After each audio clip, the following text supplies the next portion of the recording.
Here we are with Overwatch This. I'm Jeff from the Overwatch team.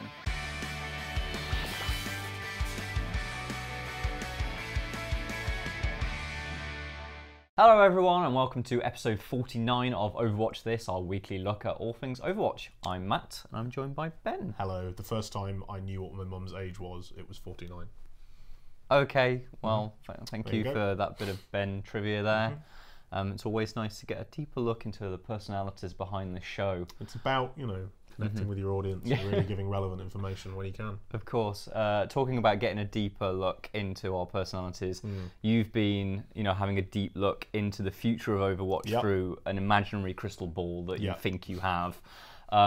So we're going to start off with what's going to become a little bit of a regular feature here on Overwatch This, which is Ben Check. Yes, it's time for Ben Check. Yeah, so we're going to fact check you on your sort of like visions of the future. Based on last week's episode, which you haven't seen, at least go watch like the first 5 minutes or so, because we're about to talk about that.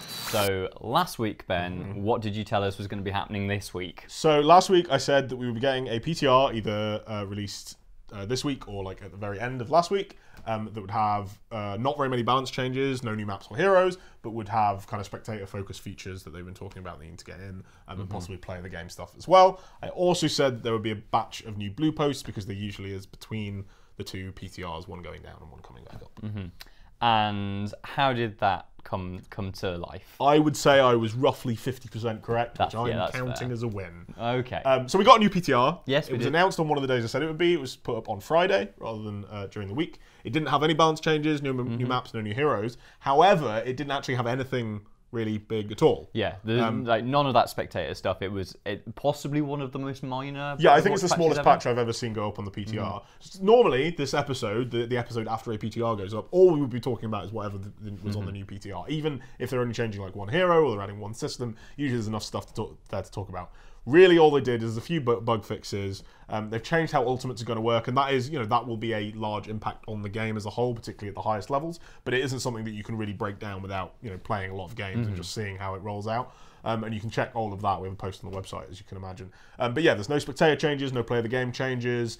What I don't know is if they're going to continue development on this. They're going to have an announcement this week of some kind, where they, show this off and they go, oh, here's what's actually going on with this. But yeah, we'll see how that develops. It would be slightly weird if this patch just kind of stayed as small as it is now, because it's not a very major patch. It wouldn't really be worth putting version 1.16 as a thing on it, when it could just be 115.1 or whatever. Yeah. Well, that was this week then, and we will catch you next week for more on Ben Check. Woo! Right, so the other big news that's going on at the moment is that we are actually properly moving forward with the Overwatch League. We know something about it. Yeah, we've had so many episodes where we've known tidbits and we've fitted bits of the jigsaw together. Yeah. But now there have been proper announcements. We know that we've got 12 teams. 12 teams, and we know the start date. So the 12 teams are, and this was all announced last week, slightly after we finished recording the show, which of course is always an absolute hell, but there we go. So the 12 teams are, there's the Boston team, which is owned by Robert Kraft, who's the guy that owns the New England Patriots. There is a New York team owned by Jeff Wilpon, who's the guy that owns the New York Mets. So those are kind of the two really high-profile teams that are coming with very, very high-profile American sports teams sort of backing them. There's also two LA teams. They are LA Immortals, who are a esports team who have had funding from large organisations, as all the esports teams we're going to mention are. They did particularly well in League of Legends for a couple of splits, and they also have a pretty reasonable CSGO team. They're all rounders. They're pretty good guys. There's also LA KRAFT, I think it's pronounced, who is another one of those kind of large team owners who owns the LA Rams and the Denver Nuggets, who are a pretty reasonable, pretty well-regarded basketball team. There's then the Miami and Orlando Misfits. Now, Misfits, again, is an esports team. They had a pretty high-quality Overwatch team. They were one of the better Overwatch teams, particularly kind of back as the game was just kicking off. They haven't had massive results since then, as basically every Western team hasn't done particularly well, because there's only really one relevant tournament, which is packed full of Koreans. But they are, a high-profile team. There's then San Francisco NRG, who are the, I think they're owned or at least partly run by Shaquille O'Neal. And yeah, they're just a esports team. They've done well in a number of different things. They're quite new, so they have a lot of kind of new money behind them. And they're the sort of esports team that we were really expecting to see get involved with the Overwatch League. There's then Philadelphia Comcast. Comcast have a sports division. That sports division owns a bunch of different stuff.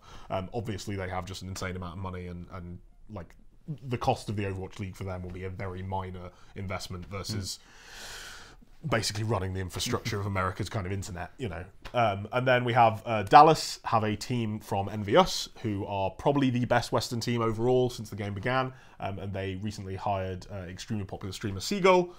So, you know, you can expect to see him on their team. That will be a pretty big pickup for them in terms of attention on the team. And also, he is an exceptionally good player. So there you go. And again, Envious are a very well-regarded esports team. We've had a number of different teams across a bunch of different games. They've had particularly strong CSGO teams. We talked a little about them last week. There's also an Optic team in Houston. Optic Gaming are a COD clan. They also have a very, very good CSGO team. Again, they're the kind of team you would expect to get involved with the Overwatch League. They have a pretty long legacy, but they only kind of came into very strong relevance in the last couple of years, outside of having this COD team that was very, very well known. Then there's the three teams that are outside of the US. Start with the London Cloud9 team. Very well respected esports team again. Have seen a lot of success in Dota 2 and have had decent CSGO teams and League of Legends teams as well. Again, also had a massive round of funding, and we actually interviewed Jack Etienne, who is kind of their leader, their main guy, their founder. If you want to read a little bit about how they feel about, you know, getting into the Overwatch League and that sort of thing, that's over on the website as well. Finally, there's Shanghai NetEase. So this is the Chinese team. The NetEase are the Chinese publisher, effectively, for Blizzard's games. They run the servers. You have to, if you're going to release your games in China, be involved with a Chinese corporation. It's kind of interesting that it's NetEase and not, oh god, their names completely escape me. Very attached to League of Legends. One of the largest corporations in the world. Tencent. The other Tencent, exactly. Yep. So, and the reason for that is that NetEase are basically the Blizzard Tencent, in that they are the Chinese contact for Blizzard. But I'd be surprised if Tencent don't end up having some kind of sponsorship in the Overwatch League if it, you know, gets to this really large global stage that Blizzard are aiming for. And then finally, there's a Seoul team, obviously, you know, the Korean team. This is run by the guy behind KABAM, which is a mobile company that's actually based out of the US. But they basically are, you know, they're one of the older kind of mobile games companies. They've made all sorts of stuff. They make an obscene amount of money a year. So those are the 12 teams. And these guys will presumably they'll eventually announce what, because their names can't be these existing team names, so right? None of those names are what they will be called. Like, it's not going to be the Comcast team, you know, the Comcast Overwatch team. The Cloud9 team can't brand as Cloud9. Talked about this again like a couple of weeks ago, and it's something that they kind of announced a little bit on the sly. So yeah, all of those will need to get names. They'll also need to get rosters. The only team that we have a roster for is the Seoul team, and it doesn't have a name yet. That's all in our kind of big Overwatch League article, and we'll be updating that as we get more stuff through. That's what we expect to see over the next you know, couple of months as we lead towards the actual start date. And when is this start date? Tell us. So it's starting on January 10th, 2018, which is not this year. That is which a is bit what late. they said it would do. Yeah. So what they've done is there's a like pre-season, which is just going to be friendly games. Don't seem to have anything on the line. You know, no money, no qualification, no thing. It's just going to be between these 12 teams all playing each other. That begins on December 6th. So presumably there'll be like 2 or 3 weeks of competition there.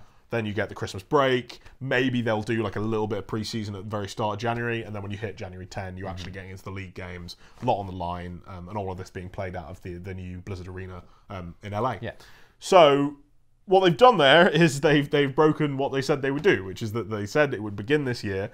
I do not count the preseason as what they were planning to do. I don't think they were planning for even the full season to start in December. I think they were planning for season 1 to be shorter, to take 3 months or so, but to start this year. And was, you know, they were hoping to start it in like September, where we are now, or October, even earlier. Now, whether that is the rumours that we heard about teams not wanting to buy in, which don't really seem accurate now, given that we have 12 teams and that's a reasonably sized league. Maybe they wanted to have 20 teams, who knows? But they did manage to get these 12 teams to buy in. Maybe they had to lower the price. Maybe they didn't all pay 20 million. But again, the same rumours that said that there were people unwilling to pay in also say that places like Cloud9 and the more recent teams got in for $20 million, so it doesn't seem like they lost anything there. What I would expect is that they just underestimated the amount of work it was. Finding not so much finding teams that were willing, but finding teams that it was even possible for, and also finding individuals that could actually run the programs that they were looking for, as we talked about way back when, like in some of the post BlizzCon 2016 Overwatch This episodes. The Overwatch League was hiring for like the senior directors of every major department within its structure. As soon as those were the jobs that went up for Overwatch League just after BlizzCon 2016. So they had to hire those people. They then have to train them. They have to onboard them. If you are that level of professional at your job, you're going to have like at least a 2-month kind of waiting period between quitting one job and starting the next, and not to mention trying to actually get out of that other job. It can be as much as like a 6-month gap between you saying, okay, them saying we want you to do this job and you actually managing to start. Never mind training and all of that. So I think that there was a lot of complexity in that they weren't expecting, and everything, like working out where players were going to play, setting up this Blizzard arena, probably just all took longer than they thought it was going to. That's why we had that dead period, and they've said, that dead period won't happen again. We'll get announcements every so often. Looks like we're getting them about once every 2 weeks at the moment, so we probably won't get one this week, but I would expect to see one next week, and this is probably something I should have factored into the video that I made predicting the future, but that is a very separate thing to the Overwatch game itself. So yeah, we'll get this preseason.